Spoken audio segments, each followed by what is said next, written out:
आगामी वैशाख 10 गते हुने उपनिर्वाचनका लागि 3वटा क्षेत्रमा गरी 72 जनाको उम्मेदवारी। माओवादी केन्द्र र एकीकृत समाजवादीले गठबन्धनका उम्मेदवारलाई समर्थन गर्ने। राष्ट्रिय स्वतन्त्र पार्टीका सभापति लामिछाने विरुद्ध परेको राहदानी दुरुपयोग सम्बन्धी मुद्दा अघि नबढाउने महान्यायाधिवक्ताको निर्णय विरुद्ध सर्वोच्च अदालतमा रिट दायर। भोलिका लागि पिसी तोकियो। कोशी नदीको मूलधारलाई भारतीय पक्षले पश्चिमी तटबन्धतर्फ फर्काउन सुरु गरे पनि नेपाली प्रशासन मौन। तटबन्ध असुरक्षित भई मानव बस्तीलाई असर गर्ने जोखिम। भारतीय कांग्रेस नेता राहुल गान्धीद्वारा आफू विरुद्धको सजाय हटाउन र सांसद पद पुनर्बहाली गर्न अपील। र गौतम बुद्ध अन्तर्राष्ट्रिय क्रिकेट रङ्गशालाको स्वामित्व लिएर सरकारले निर्माण सम्पन्न गर्ने। रकम अभावमा निर्माण रोकिएपछि भरतपुर स्थित गौतम बुद्ध अन्तर्राष्ट्रिय क्रिकेट रङ्गशाला 2 वर्षदेखि अलपत्र। नमस्कार, कान्तिपुर डायरीका साथमा साथी सन्तोष र सूरज। समाचार अब विस्तारमा। आगामी वैशाख 10 गते 3 क्षेत्रमा हुने उपनिर्वाचनका लागि 72 जनाको उम्मेदवारी परेको निर्वाचन आयोगले जनाएको छ। चितवन 2 मा 24 जना, तनहुँ 1 मा 9 जना र बारा 2 मा 36 जनाको उम्मेदवारी परेको निर्वाचन आयोगका सहायक प्रवक्ता सूर्यप्रसाद अर्यालले जानकारी दिनुभयो। तनहुँ 1 मा नेपाली कांग्रेसका गोविन्द भट्टराई, एमालेका सर्वेन्द्र खनाल, राष्ट्रिय स्वतन्त्र पार्टीका स्वर्णिम वाग्लेले उम्मेदवारी दर्ता गर्नुभएको छ। त्यस्तै तनहुँ 1 मा राप्रपाबाट शोभा गुरुङ, नेपाल मजदुर किसान पार्टीका रामप्रसाद प्रजापति र राष्ट्रिय जनमुक्तिका पूर्णबहादुर राणा लगायतले उम्मेदवारी दर्ता गराउनु भएको हो। चितवन 2 मा राष्ट्रिय स्वतन्त्र पार्टीका सभापति रवि लामिछानेले उम्मेदवारी दर्ता गराउनु भएको छ। त्यस्तै कांग्रेसबाट जित नारायण श्रेष्ठ र एमालेका रामप्रसाद न्युपानेले उम्मेदवारी दर्ता गराउनु भएको छ। सो क्षेत्रमा राप्रपाबाट जीवलाल पुरी, नेपाल मजदुर किसान पार्टीबाट ज्ञानेन्द्र प्रसाद चेपाङ र राष्ट्रिय जनमोर्चाका जनकराज शर्मा लगायतले उम्मेदवारी दर्ता गराउनु भएको निर्वाचन अधिकृतको कार्यालयले जनाएको छ। त्यस्तै बारा 2 मा सत्ता गठबन्धन कांग्रेस, माओवादी केन्द्र, एकीकृत समाजवादी लोकसभाको समर्थनमा जनता समाजवादी पार्टी जसपाका अध्यक्ष उपेन्द्र यादवले उम्मेदवारी दर्ता गराउनु भएको छ। एमालेबाट पुरुषोत्तम पौडेल, राष्ट्रिय स्वतन्त्र पार्टीबाट रमेश खरेल र जनमत पार्टीबाट शिवचन्द्र कुशवाहाले पनि उम्मेदवारी दर्ता गराउनु भएको छ। त्यस्तै राप्रपाबाट सोनिलाल शाहले उम्मेदवारी दर्ता गराउनु भएको छ। सबै सत्तारूढ माओवादी केन्द्र र एकीकृत समाजवादीले कुनै पनि क्षेत्रमा उम्मेदवारी नदिई गठबन्धनका अन्य उम्मेदवारलाई समर्थन गर्ने भएका छन्। उपनिर्वाचनका लागि उम्मेदवारी दर्ता गर्नेमा 33 जना दलको तर्फबाट छन् भने 36 जना स्वतन्त्र उम्मेदवार रहेको निर्वाचन आयोगले जनाएको छ।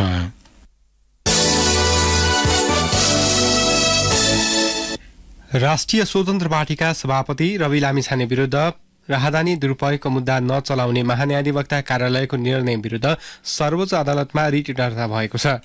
निवेदक युवराज पौडेलले हिजो सर्वोच्चमा दिएको निवेदन आज मुख्य रजिस्ट्रारले दर्ता गरेको सर्वोच्च अदालतका प्रवक्ता विमल पौडेलले जानकारी दिनुभयो। निवेदनमाथिको पेशी भोलिका लागि तोकिएको छ। निवेदक पौडेलले लामिछाने विरुद्ध मुद्दा नचलाउने गरी चैत 6 गते महान्यायाधिवक्ताको कार्यालयले गरेको निर्णय उत्प्रेषणको आदेशले बदर गर्न र निष्पक्ष अनुसन्धान गरी मुद्दा चलाउनका लागि विपक्षीका नाममा परमादेश जारी गर्न माग गर्नुभएको छ। महान्यायाधिवक्ताको कार्यालयले लामिछाने विरुद्धको मुद्दा चलाउने आधार नपुग्ने निर्णय गरेको थियो। भारतीय पक्षले कोशी नदीको मूलधारलाई पश्चिमी तटबन्धतर्फ फर्काउन सुरु गरेको छ। नेपाली बस्ती जोगाउनका लागि निर्माण गरेको तटबन्धमा ठेकेदार तथा प्राविधिकले मनोमानी रूपमा च्यानल नै खनेर नदीको मूलधार पश्चिमतर्फ फर्काएपछि नेपाली प्रशासन मौन बसेको हाम्रा सहकर्मीले जनाएका छन्। सप्तरीको तिलाठी कोइलाडी गाउँपालिका 5 बनरझुला स्थित सशस्त्र प्रहरीको क्याम्प रहेको स्परभन्दा उत्तरको स्पर नजिक भारतीय ठेकेदारले बालुवा कटान गरी नदीलाई पश्चिमतर्फ फर्काएको हो। नेपाली बस्तीलाई जोगाउन निर्माण गरिएको पश्चिमी तटबन्ध केही स्थानमा होचो छ। पश्चिमी तटबन्धमाथि नदीको पानीको बहाव बढे तटबन्ध असुरक्षित हुने र मानव बस्तीमा बाढी फस्ने खतरा बढेको छ। सप्तरीका प्रमुख जिल्ला अधिकारी भूपेन्द्र थापाले प्रहरी टोली परिचालन गरी जानकारी लिने काम भइरहेको पनि बताउनु भएको छ।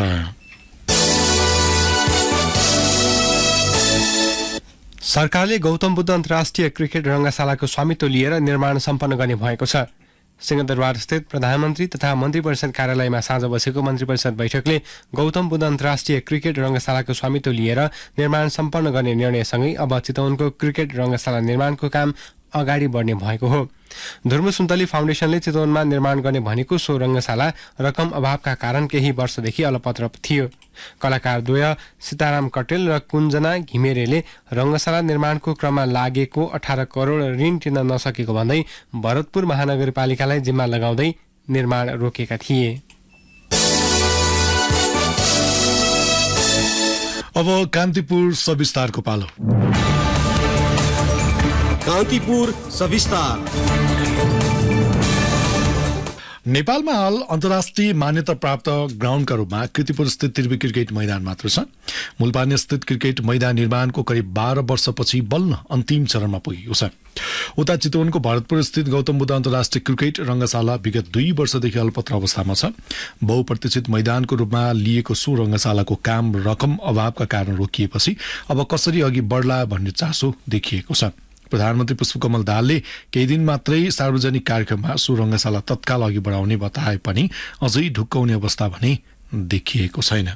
विक्रम सम्वत 2075 माघ 16 मा धुर्मुस सुन्तली फाउन्डेशन र चितवनको भरतपुर महानगरपालिका बीच गौतम बुद्ध अन्तर्राष्ट्रिय क्रिकेट रंगशाला निर्माणका लागि जग्गा प्राप्ति सम्बन्धी सम्झौता भएको थियो। 3 अर्ब भन्दा बढ़ीको लागतमा 3 वर्षमा रंगशाला निर्माण सम्पन्न गर्ने योजना लिएको फाउन्डेशनले रंगशाला निर्माण कार्य बीचमै अलपत्र छाड्यो। 30,000 दर्शक क्षमताको रंगशाला निर्माण हुने भनिएपछि क्रिकेट खेलाड़ी, क्रिकेटसँग सम्बन्धित संघ संस्था तथा नेपाली क्रिकेट प्रेमी पनि निकै उत्साहित थिए। तर यो उत्साह अहिले निराशामा बदलिन थालेको छ। कुनै पनि खेलको विकासका लागि त्यहाँको भौतिक संरचनाको अवस्था राम्रो हुनुपर्छ। भौतिक पूर्वाधार भए मात्र खेलाड़ीले प्रशस्त प्रशिक्षण गर्न पाउँछन्। अलपत्र छाडिएका भौतिक संरचनाले खेल क्षेत्रमा प्रभाव पार्ने बताउँछन् नेपाली राष्ट्रिय क्रिकेट टोलीका पूर्व कप्तान एलबी छेत्री। क्रिकेटले राष्ट्रिय पहिचान गर्ने बाटो देखाइरहेको छ खेलकुद माध्यमबाट। त्यसको लागि चाहिँ नेपाल सरकारको मातहतका निकायहरू र सम्बन्धित खेल संघहरू पनि चासो राखेर मात्र हुँदैन, चासोमा प्रतिबद्धता त्यसको कार्यान्वयनमा गम्भीरता देखिन पर्छ। ठूलो प्यारासिटहरूको आवश्यकता छैन। स्टेडियम बाहेकका जुन भित्री संरचना हुन्छ त्यो अन्तर्राष्ट्रिय स्तरको, पिच अन्तर्राष्ट्रिय स्तरको हुनु पर्यो। खेलाडी दौड्ने ग्राउन्ड अन्तर्राष्ट्रिय स्तरको हुनु पर्यो। नेपाली क्रिकेटले आगामी 4 वर्षका लागि आफ्नो एक दिवसीय मान्यता जोगाउनुका साथै जुन जुलाईमा जिम्बाब्वेमा आयोजना हुने आईसीसी विश्वकपको ग्लोबल छनौटमा पनि नेपाल सोझै छनौट भएको छ। नेपाली क्रिकेटको गति तीव्र बन्दै गर्दा घरेलु भूमिमा निर्माणाधीन अवस्थामा रहेका भौतिक संरचना भने अलपत्र हुनुले क्रिकेट जगतलाई दुखित बनाएको छ। सरकारले रंगशाला निर्माण कार्य सम्पन्न गरी हस्तान्तरण गर्ने हो भने ओडीआई भेन्यूका रूपमा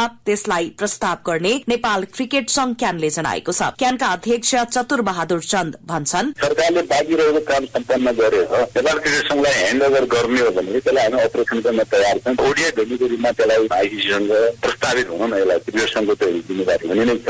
पहिले सरकारले लिएर यसलाई कम्प्लिट गरेर त्यसलाई ह्यान्डओभर गरेर प्रक्रियाहरू अगाडि बढ्छ होला। राज्यको उपस्थितिमा परियोजना घोषणा भएपछि धुर्मुस सुन्तली फाउन्डेशन टीम रंगशाला निर्माणमा उत्साहित भयो। सबै पक्षले हातेमालो गरे। तोकिएको समयमै रंगशाला निर्माण हुन्छ भन्नेमा ढुक्क भए। विभिन्न व्यक्ति र संस्थाले रकम दिने घोषणा गर्दै गर्दा तत्कालीन सरकारले पनि सहयोग गर्ला भन्ने आशाका बीच काम गर्दै जाँदा करिब 18 करोड़ 43 लाख रुपैयाँ उधारोमा निर्माण सामग्री ल्याएको फाउन्डेशनको दावी छ। एकै पटक ठूलो रकम खर्च गर्नुपर्ने भएकाले अब आफ्नो सामर्थ्यले धान्दैन भन्दै फाउन्डेशनले रंगशालाको जिम्मा भरतपुर महानगरपालिकालाई सुम्प्यो। रंगशाला निर्माण बारे भरतपुर महानगरकी प्रमुख रेणु दाहाल भन्छन्, सोच जुट्न सकेन, निर्माण कार्य अगाडि बढाउन सकेनौ भनेर फाउन्डेशनले महानगरपालिकालाई जिम्मेवारी लिदिनका लागि आग्रह गरे अनुरूप आफ्नो स्वामित्वमा महानगरपालिकाले लिएको छ। निर्माण कार्य अगाडि बढाउँदै गर्दाखेरि जुन खालको ऋण लाग्यो, ऋणलाई चुक्ता नगरिकन हामी अगाडि बढ्न सकेनौ। ऋणको जिम्मेवारी कसले लिने भन्ने विषयमा कानूनी समस्या आइपरेको छ। उहाँले महानगरपालिकालाई पेश गर्नुभएको प्रतिवेदनको आधारमा महानगरपालिकाले आफूलाई आवश्यक पर्ने सन्दर्भमा त्यसको थप एकिन्द्र मूल्याङ्कन गरेर हामी अगाडि बढेका छौं। झण्डै 4 वर्ष अघि तामझाम सहित रंगशाला निर्माणको परियोजना अगाडि बढ्यो। तर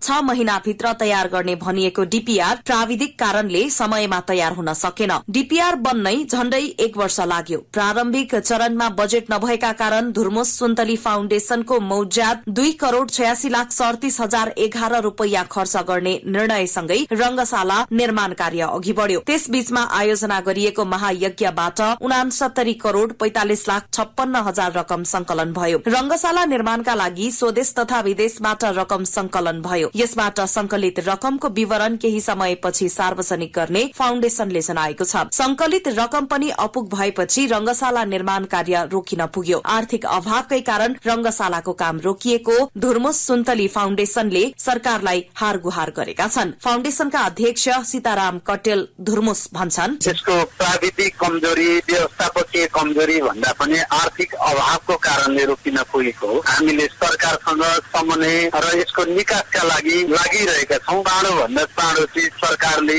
निकास दिएर निर्माणको प्रक्रिया अगाडि बढ्नेछ भन्ने कुरामा हामी विश्वस्त छौं। नेपालले सन् 2018 मा एक दिवसीय मान्यता प्राप्त गर्यो। यस्तो ऐतिहासिक सफलता हासिल गर्दा अन्तर्राष्ट्रिय मापदण्डको रंगशाला चाहिन्छ भन्ने आवाज उठेपछि धुर्मुसले सामाजिक सञ्जालमा नमूना नेपाल कि क्रिकेट रंगशाला पहिला भनेर प्रश्न गर्दा 100%ले क्रिकेट रंगशालाको माग गरे। त्यसपछि उनीहरूले यो परियोजना अघि बढ़ाउने निर्णय गरे। फेसबुकमा गरिएको घोषणा पछि नै रकम उठ्न थाल्यो। हालसम्म रंगशाला निर्माणको काम 49% सम्पन्न भइसकेको छ। रंगशाला निर्माणमा देखिएका विवाद चाँडोभन्दा चाँडै समाधान गर्दै निर्माण प्रक्रिया अघि बढ़ाउँदा उपयुक्त हुने जानकारहरू बताउँछन्। स्वदेश तथा विदेशमा रहेका नेपाली जनताको लगानी भएको रंगशाला प्रक्रिया लम्बिदा अन्यल बढ़ाएको क्रिकेट जानकार विराट जंग राय माझी बताउँछन्। यति ठूलो प्रोजेक्ट रोकिरहेको छ, बीचमा जनताको लगानी भइसकेको छ। फेरि नेपाली क्रिकेट टिमले पनि यति राम्रो प्रदर्शन गरिरहेको छ। यो बेलामा चाहिँ यो माहौलमा बरु यसलाई जति सक्दो छिटो कसरी हुन्छ त्यो ऋणको समस्या समाधान गरेर अगाडि चाहिँ बढ्न पर्यो। एउटा स्तरीय मैदान हुँदाखेरि चाहिँ नेपालले त अन्तर्राष्ट्रिय स्तरको खेलहरू खेलाउन पाउने भइहाल्यो। दर्शकहरूको लागि सुविधाको कुरा अर्को भइहाल्यो। टुरिज्मको हिसाबले नेपाली क्रिकेटको हिसाबले धेरै पार्टबाट चाहिँ स्टेडियम एउटा राम्रो कम्प्लिट भयो भने चाहिँ नेपाललाई चाहिँ विश्वमा चिनाउनु स्पोर्ट्स टुरिज्मले गर्दा पनि चिनिन सक्छ कि नेपालको स्पोर्ट्स टुरिज्मलाई पनि यस्तो धेरै ठूलो फाइदा। 3 अर्ब 55 करोड़को अनुमानित लागतमा 20 बिघा 6 कट्ठाको क्षेत्रफलमा बन्ने भनिएको रंगशाला अलपत्र अवस्थामा छ। सरकारले रंगशालालाई प्राथमिकतामा राखे पनि यसको निर्माण कार्य तत्कालै शुरू हुने देखिँदैन। देशमा आउने हरेक राजनीतिक परिवर्तनले देशका हरेक क्षेत्रमा प्रभाव पार्ने गर्छ। जनस्तरबाट निर्माण गरिने भनिएको महत्वाकांक्षी परियोजना अलपत्र परेपछि सबैको ध्यान भरतपुर महानगरपालिका र केन्द्रीय सरकारतर्फ मोडिएको छ। त्यसो त प्रधानमन्त्री पुष्पकमल दाहालले केही दिन अघि चितवनमा आयोजित कार्यक्रममा बोल्दै रंगशाला निर्माण छिट्टै अघि बढ़ने बताएका छन्। त्यसैले अबको ध्यान भने प्रधानमन्त्रीको प्रतिबद्धता अनुसार काम अघि बढ़छ कि बढ़दैन भन्नेमा देखिएको छ। रेडियो कान्तिपुरका लागि पूजनी श्रेष्ठ। कान्तिपुर सविस्तार। कान्तिपुर डायरीमा अब ब्रेकको पालो। अब बाँकी प्रसंग। नेपालमा कोरोना संक्रमणको नयाँ भेरिएन्ट पुष्टि भएको छ। स्वास्थ्य तथा जनसंख्या मन्त्रालयका अनुसार छिमेकी मुलुक भारतमा देखिएको ओमिक्रोन भेरिएन्ट पुष्टि भएको हो। भारतमा पछिल्लो समय कोरोना संक्रमण फैलिएकाले सीमा नाकाबाट आवत जावत शंकास्पद लक्षण भएका व्यक्तिलाई परीक्षण गराउन पनि मन्त्रालयले आग्रह गरेको छ। यसैबीच नेपालमा पछिल्लो पटक थप 76 जनामा कोरोना संक्रमण पुष्टि भएको छ। सरकारले मिटर ब्याज पीड़ितको समस्या समाधानका लागि 3 सदस्यीय जाँचबुझ आयोग गठन गरेको छ। सिंहदरबारस्थित प्रधानमन्त्री तथा मन्त्री परिषद कार्यालयमा साँझ बसेको मन्त्री परिषद बैठकले विशेष अदालतका पूर्व अध्यक्ष गौरी बहादुर कार्कीको नेतृत्वमा नेपाल प्रहरीका पूर्व एआईजी उत्तम बहादुर सुवेदी र पूर्व नायब महान्यायाधिवक्ता गणेश बाबु अर्याल रहेको आयोग गठन गरेको हो। मिटर ब्याज पीड़ितको समस्या समाधान हुने गरी ठोस र व्यवहारिक प्रतिवेदन तयार पार्नका लागि समितिलाई 3 महिनाको समय दिएको संचार तथा सूचना प्रविधि मन्त्री रेखा शर्माले जानकारी दिनुभयो। बैठकले मिटर ब्याज पीड़ितको समस्या समाधानका लागि गठित उच्च स्तरीय आयोगको कार्यालय मध्य प्रदेशको राजधानी जनकपुरमै राख्ने निर्णय समेत गरेको छ। मिटर ब्याज पीड़ितलाई आफ्नो समस्या राख्न सहज हुने भएकाले सरकारले सो निर्णय गरेको पनि मन्त्री शर्माले बताउनुभयो।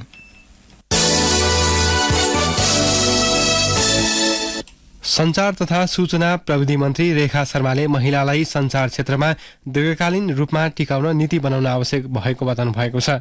संचारिका समूहको 26औं वार्षिक साधारण सभालाई सम्बोधन गर्दै मन्त्री शर्माले महिला पत्रकारलाई पेसामा टिकाउन सरकारले बजेट विनियोजन गरी न्यूनतम साझा कार्यक्रम मार्फत नीति बनाउन सरकार तयार रहेको बताउनुभयो।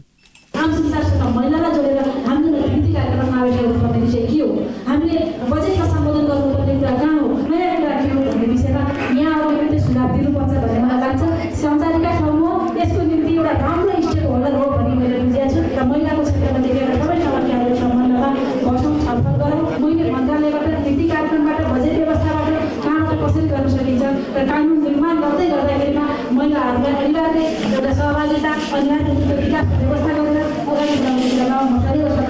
लागि तयार छु।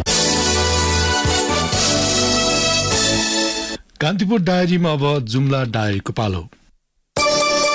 जुम्ला डायरीबाट डिबी बुढाको नमस्कार। जुम्लाको पातारासी गाउँपालिका वडा नम्बर 5 मा उमेर नपुगी हुने विवाहलाई बन्देज लगाउने भएको छ। केही वर्षदेखि विद्यालय, गाउँ बस्ती र टोल टोलमा सडक नाटक प्रदर्शन तथा सचेतनामूलक कार्यक्रम सञ्चालन गरेको वडाले आइतबार बाल विवाह मुक्त वडा घोषणा गरेको हो। बाल विवाह मुक्त वडा घोषणा गरेसँगै अब विवाह गर्दा अनिवार्य वडाको सिफारिस लिनुपर्नेछ। वडाको सिफारिस बिना गरिने विवाह स्वत खारेजी हुने वडा अध्यक्ष दत्त बहादुर बुढाले बताउनुभयो। जुम्लाको चन्दना नगरपालिका 5 स्थित बाल मन्दिर प्राथमिक विद्यालय विद्यार्थीको अभावमा संकटमा परेको छ। हाल सो विद्यालयमा 2 शिक्षक र 6 जना विद्यार्थी मात्रै छन्। 5 कक्षासम्म सञ्चालित यस विद्यालयमा चालु शैक्षिक सत्रमा जम्मा 10 विद्यार्थी भर्ना भएकोमा संख्या घटेर जम्मा 6 जनामा सीमित भएको हो। विद्यालयका प्रधानाध्यापक पार्वती पौडेलले न्यून संख्यामा भर्ना भएका विद्यार्थी पनि विद्यालयमा नआउने गरेको बताउनुभयो। अभिभावक निजीतिरै आकर्षित भएकोले सामुदायिक विद्यालयमा विद्यार्थी संख्या न्यून हुन गएको उहाँको भनाइ थियो।